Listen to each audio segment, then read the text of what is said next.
So Pro Bono Net is a nonprofit that works with partners throughout the United States to provide technology-based platforms and solutions that help with access to legal services for the millions of people who don't otherwise have the resources to deal with issues that they're facing.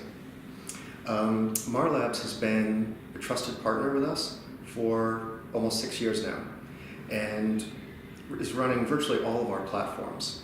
So we had a number of other vendors, but we've transitioned all of that work to Marlabs, and Marlabs now handles all of our development and maintenance across 6 different platforms.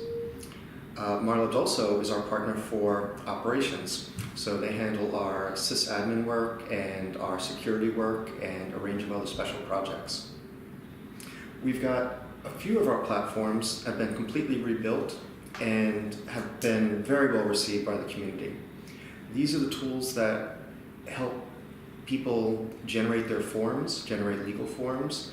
We have platforms that help people with citizenship and their immigration issues. We have partner organization sites that allow lawyers doing the pro bono work to get together and find legal cases and then manage that workload.